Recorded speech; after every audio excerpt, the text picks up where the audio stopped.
देते हैं आप लोग। बिस्मिल्लाहिर्रहमानिर्रहीम। She made a perfect presentation. तो सिनोनिम के क्वेश्चन है, सम टाइम्स वेरिएबल डैश के अंदर आपको सिनोनिम के इस तरह से क्वेश्चन मिलते हैं कि वो सेंटेंस के अंदर कहीं उस वर्ड को यूज किया हुआ होता है और स्पेसिफिकली पूछा जा रहा होता है कि इस सेंटेंस के फॉर्म के अंदर इसका क्या मीनिंग है या किस सेंस में ये यूज हो रहा है। तो she made a perfect presentation. What is the synonym of perfect? ठीक है, परफेक्ट का क्या मतलब है? एक्सीलेंट होगा। This was super easy. Difficulty level मैंने मोर लेस वैसे ही रखा है जैसे इनके अपने टेस्ट में है। My sister gets jumpy when no one is at home with her.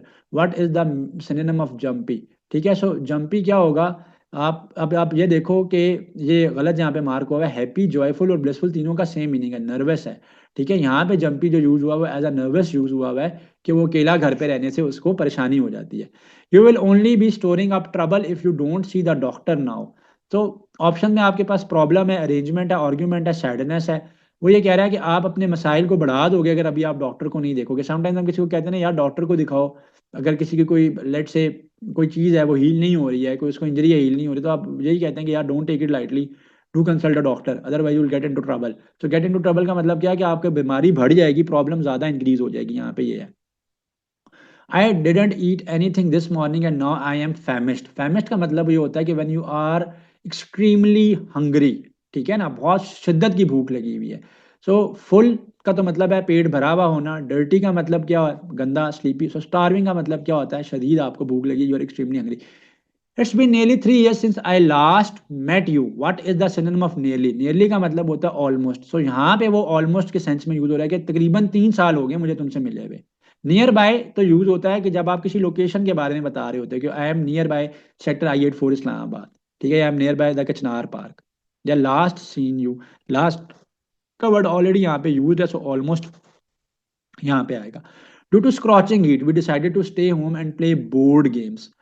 What is the synonym of stay home? देखें, क्वेश्चन में ये कह रहा है कि गर्मी की शिद्दत की वजह से, शदीद धूप की वजह से हम लोगों ने ये डिसाइड किया कि हम लोग घर में ही रहते हैं और प्ले बोर्ड करते हैं बोर्ड गेम्स को। बोर्ड गेम जिस तरह लूडो वगैरह होगी, चेस वगैरह होगी, या जो इस तरह की गेम्स होती हैं। So we decided to stay indoors. Basically यहाँ पे वो इसलिए यूज हो रहा है। She decided to move to another country and make a fresh start. What is the meaning, what is the synonym of fresh? So fresh का मतलब क्या है कि she wanted to start new. जिस फॉर एग्जाम्पल बहुत से लोग पाकिस्तान में आजकल ब्रेन ड्रेन हमारे कंट्री का वैसे भी हो रहा है।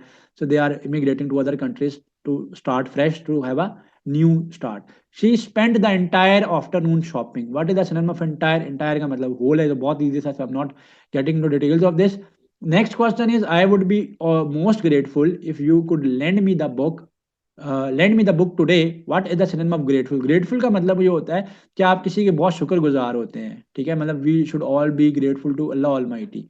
सो थैंकफुल होना, मैं आपका बहुत शुक्रगुजार हूँगा अगर आप मुझे ये किताब आज लेंड कर दोगे। This picture of this part of the village is picturesque. Picturesque का मतलब ये होता है कि बहुत ज़्यादा सीनिक होना किसी चीज़ का। ठीक है, बहुत ज़्यादा प्रिटी होना, मतलब प्रिटी तो लोगों के उसमें आता है या इंसानों के फॉर्म में आता है।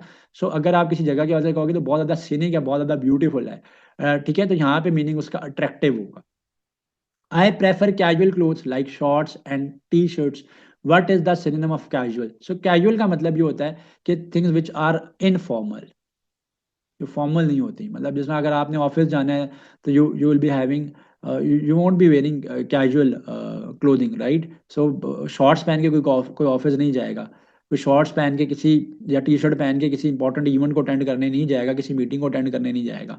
सो कैजुअल का मतलब चीप नहीं होता, इनफॉर्मल होता है। Casual clothing is relaxing clothing, जो कि यूजुअली हम लोग अपने घर पे जब होते हैं तो पहनते हैं। He had pursued the case for months before the court granted him his rights. So court grant करती है राइट्स, इसका मतलब यह है कि अगर अपने हक के लिए आपने कोई कोर्ट में केस किया हुआ है। सो परस्यूड का मतलब क्या है कि he followed the course, the case for months.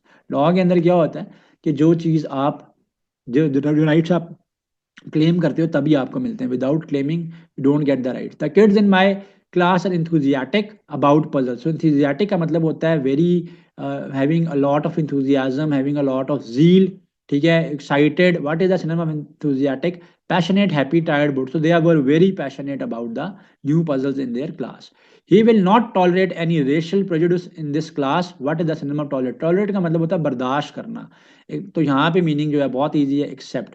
ठीक है, कि एक्सेप्ट नहीं किया जाएगा, टॉलरेट नहीं किया जाएगा, इसकी कोई गुंजाइश नहीं है कि आप कोई रेसिस्ट कमेंट्स इस क्लास के अंदर पास करोगे। The unions are in dispute with the management over पे।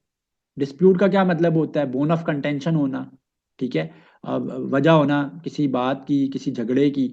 सो यहाँ पे क्या है कि एग्रीमेंट तो नहीं है, फेयर भी नहीं है, रिस्क भी नहीं है, कंट्रोवर्सी है, ठीक है। उनके बीच में जो कंट्रोवर्सी है उनको लेके जो जिस बात के ऊपर वो डिबेट कर रहे हैं या बहस कर रहे हैं, जो जो मसला है उनके बीच में वो ये है।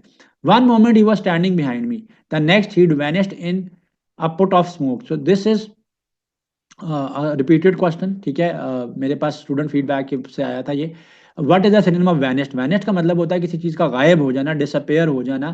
So this was very simple कि डिसअपेयर्ड। वो कह रहा है कि एक मोमेंट पहले वो मेरे पीछे था, अगले में वो हवा में गुम हो गया, जैसे हम लोग कहते हैं ना, हवा में गुम हो जाना। सो इंग्लिश में पुट ऑफ स्मोक होता है, यूज होता है। Next one is she is optimistic about the chances of winning the scholarship. Optimistic का मीनिंग क्या होता है? किसी चीज़ के बारे में आप बहुत ज़्यादा पॉजिटिव होते हैं। ये पहले भी करवाया हुआ है मैंने, सो पॉजिटिव ये बड़ा इजी है। Scholarships allow students from less affluent families to attend college. Affluent का मतलब ये होता है, मैंने अगेन ये भी रिपीटेड क्वेश्चन में से है, पहले भी प्रैक्टिस में आया हुआ, जहाँ पे डायरेक्टली आपसे पूछा हुआ था कि जी एफिलेंट का सिनोनिम बता दो या एंटोनिम बता दो। सो एफिलेंट मीन्स कि आप किसी वेल ऑफ फैमिली से हैं। आप यहाँ पे अगर ऑप्शन में देखोगे तो रिच इसका आंसर है, डिप्रीव्ड इसका एंटोनिम है। He eventually won the match after 5 gruelling sets. Gruelling का मतलब क्या होता है कि बहुत ज़्यादा जो स्ट्रगलिंग होती है किसी चीज़ के अंदर, आपको बहुत स्ट्रगल करके या टफ, आप मैचेस के बारे में कहोगे कि eventually won the match after 5 gruelling sets, यानी जहाँ पे he had to put up a lot of effort to win the match because it was 1-1 match, और बहुत ज़्यादा दूसरा भी जो ओपोनेंट था वो भी बहुत ज़्यादा स्ट्रगल कर रहा था, कोशिश कर रहा था कि मैंने ही मैच जीतना, तो टफ मैच होता है। तो ग्रूलिंग का मतलब होगा यहाँ पे ऑडियस। So governmental attempts to eradicate the black market were less than successful. Eradicate का मतलब होता है किसी चीज को खत्म करना, खात्मा करना, तो eliminate इसका मीनिंग है। eradicate का मतलब स्टैंडिंग होता है, सपोर्ट का मतलब सपोर्ट करना, इन्फोर्स का मतलब है किसी लॉ को जब आप इंप्लीमेंट कर रहे होते हैं, तो eradicate है यहाँ पे, यानी एलिमिनेशन है ऑफ द ब्लैक मार्केट, यानी स्मगल गुड्स जो आते हैं। सो ग्रूलिंग, टफ, रूडुअस भी उसी मीनिंग में यूज होता है कि टफ हो कोई चीज which is difficult to handle और मैनेज। तो वो मैंने दोबारा एक्सप्लेन कर दिया। Like, comment, and subscribe.